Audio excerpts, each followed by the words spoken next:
La provincia de Murcia tomó pronto, y de forma decidida, la determinación de participar en el certamen iberoamericano. Para constituir el comité local para la exposición, se designó a la Junta del Patronato del Museo de Bellas Artes Provincial, que inmediatamente convocó un concurso de bocetos de edificaciones típicas murcianas, en el que se excluían las barracas, publicándose sus bases, en mayo de 1926. Para los bocetos, se recomendaba el uso del ladrillo visto, propio en las edificaciones de los siglos XVII y XVIII, y la representación de la torre, como vivienda murciana de una o varias plantas, además de otras características.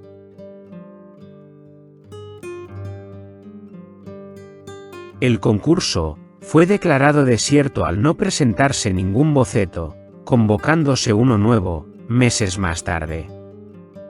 A este, se presentó una sola propuesta que hubo de ser aceptada, quedando pendiente su aprobación, a que el intelectual murciano, José Alegría Nicolás, presentara uno de líneas verdaderamente típicas, en la que los arquitectos premiados se inspiraran, para hacerlo en estilo característico de la región. Con el proyecto ya en marcha, en el mes de septiembre de 1927, el Comité Local Pro Exposición de Albacete decide incorporarse a este, produciéndose la fusión en una misma representación de ambas provincias, cuyo coste se calculó en unas 300.000 pesetas, contribuyendo la Diputación de Albacete con 100.000, y el resto la de Murcia. Las provincias de Murcia y Albacete, durante un largo periodo de tiempo, constituyeron el Reino de Murcia, por lo que se acordó que el pabellón se conociera con este nombre. Decidida la concurrencia de forma conjunta, en febrero de 1928, fue solicitada al Comité de la Exposición una parcela de 1.500 metros cuadrados, en la Plaza de los Conquistadores, de los cuales 450 serían para la edificación del pabellón, y el resto para jardines y patios, siendo nombrado como comisario de los comités de Murcia y Albacete el exministro Isidoro de la Cierva, y una comisión delegada en Sevilla, formada por personalidades murcianas residentes en la ciudad. La referida parcela se situaba en la intersección de las avenidas de Panamá con la del Salvador, junto a las de los pabellones de Córdoba y Valencia. Para la construcción del pabellón, se contrató a la empresa de los hermanos José y Eduardo Anduiza de Bilbao, que habían ganado el concurso, iniciándose los trabajos en octubre, estando prevista su finalización para el mes de marzo del siguiente año. El primitivo proyecto, realizado por los arquitectos madrileños Manuel Martínez Chumillas y Ramón Aníbal Álvarez, en el que solo se contemplaba la representación murciana, tuvo que ser modificado. A primeros de septiembre, es presentado por los referidos arquitectos el proyecto definitivo, en el que se incluía un espacio en la fachada posterior, para la representación albaceteña. Se dividía el proyecto en dos espacios. Por un lado, la recreación de una casa señorial murciana, del siglo XVII con torre, que se caracterizaban por tener una planta rectangular, con los muros de mampostería trabajados con cal y ladrillo, rematándose el conjunto, con una cornisa enlucida y alero tipo aragonés. Las aperturas en los cuatro frentes se presentaban simétricas, y para su decoración exterior, se tomó como ejemplo las fachadas de dos casonas murcianas.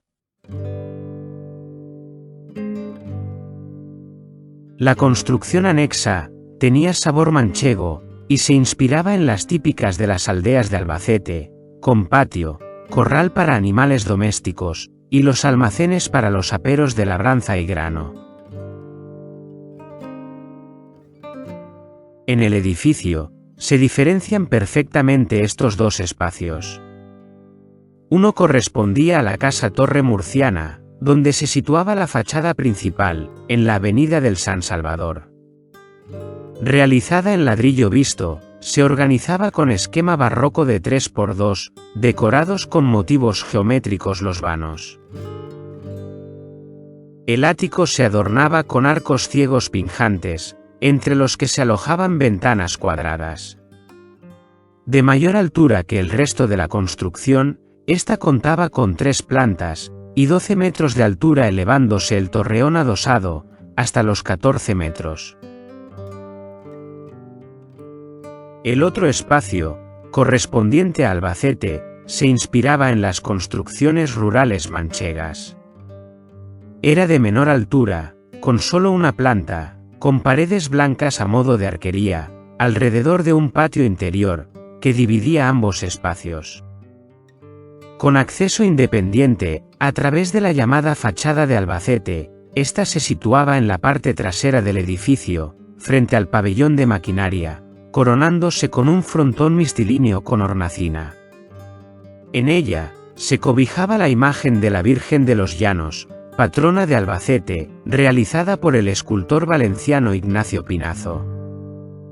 Igualmente, en la casa murciana, a los pies de la torre, en otra hornacina, se situó la imagen de la Virgen de la Fuensanta, patrona de Murcia, ejecutada por los escultores murcianos, Anastasio y Nicolás Martínez. La superficie total construida fue de 636 metros cuadrados, con un coste aproximado de 120.000 pesetas, estando terminadas las obras, antes de la inauguración del certamen.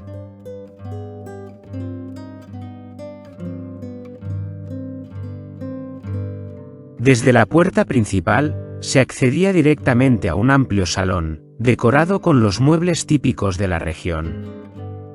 Se exponían en él muestras agrícolas y mineras, y en vitrinas, productos en conservas, así como candelabros de metal dorado, y una interesante colección de fotografías de lugares típicos, además de retratos de personajes ilustres nacidos en esa región.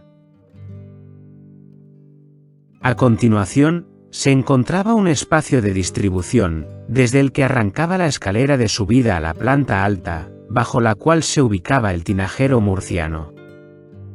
En este mismo lugar, también se situó una cocina típica manchega, con campana para la chimenea y las clásicas sillas de Enea, la vajilla de cerámica de colores, y junto a esta la alcoba, todo ello decorado con sabor murciano y albaceteño. En el salón principal instalado en la primera planta, se expusieron en distintas vitrinas piezas bordadas de incalculable valor, como los magníficos y monumentales mantos de la Virgen de la Amargura, de los Dolores y de la Fuensanta, pertenecientes a las cofradías azul y blanca, así como solios y estandartes, procedentes de la localidad murciana de Lorca, que tuvo un gran éxito durante la exposición. Y en otras vitrinas se exhibió una colección de trajes bordados en sedas de colores y oro, de personajes bíblicos del Paso Blanco, de las procesiones de Lorca, y el paño llamado de las flores. También se instaló en otra sala, un estudio de la cría del gusano de seda, en la que se mostraba una reproducción de la industria de la seda, con muestras en bruto, en madeja y labrada.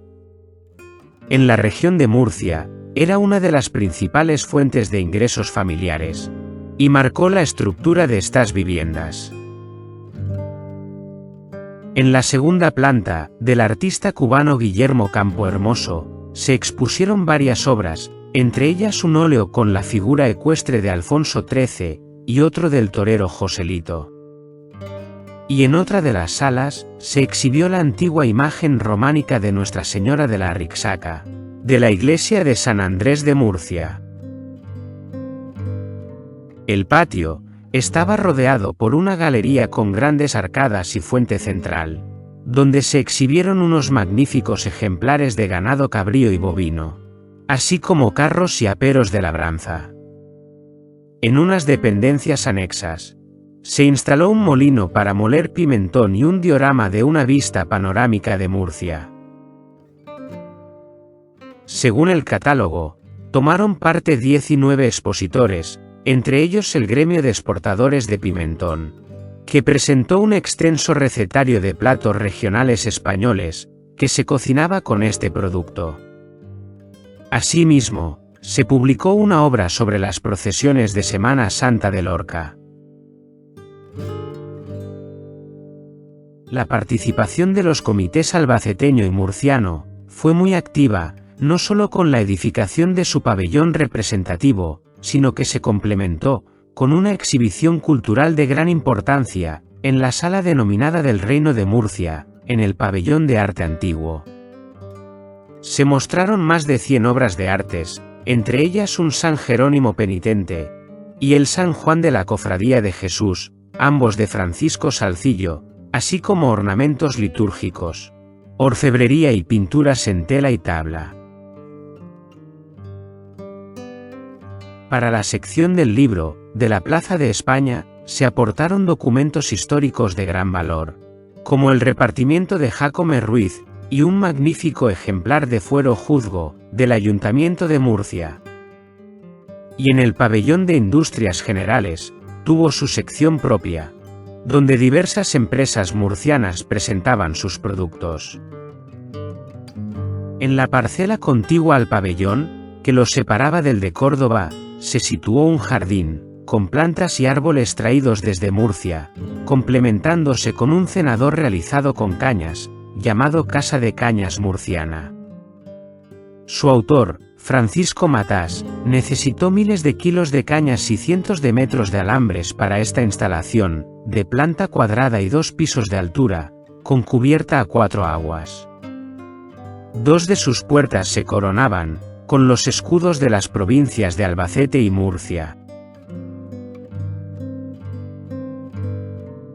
El pabellón fue inaugurado el 12 de mayo de 1929, por los reyes don Alfonso, su esposa doña Victoria Eugenia, que fueron acompañados por los infantes don Alfonso, doña Beatriz y doña Cristina, junto al presidente del Consejo de Ministros y algunos miembros del gobierno, que realizaron una detenida visita a todas las instalaciones. Durante la exposición, para cuidar el pabellón, se designó a una pareja de murcianos y otra de manchegos, que vestidos con sus trajes típicos, atendían a los visitantes. Tras el cierre del pabellón, el 21 de junio de 1930, la imagen de la Virgen de los Llanos fue trasladada a Albacete, donde, el 8 de septiembre, con motivo de la feria de dicha ciudad, fue entronizada en una hornacina dentro del recinto ferial, siendo destruida en 1936. El edificio no fue derribado a la clausura del certamen, existiendo al menos hasta 1956, al igual que el vecino pabellón de Córdoba, siendo ambos sede del Grupo de Automovilismo del Segundo Cuerpo del Ejército.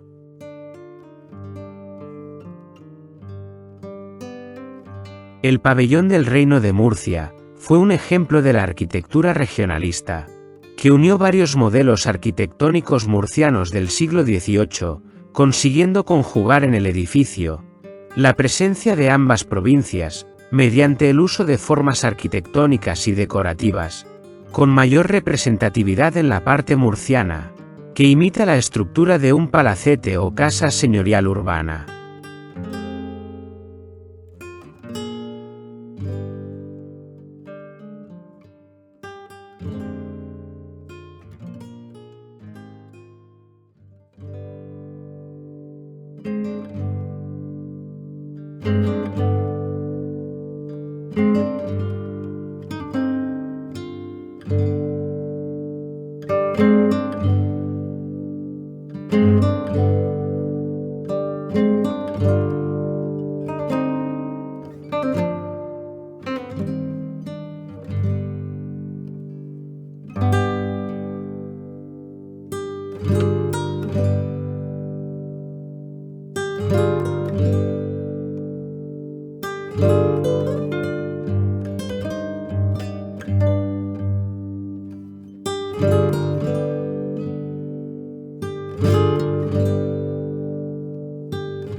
Chao.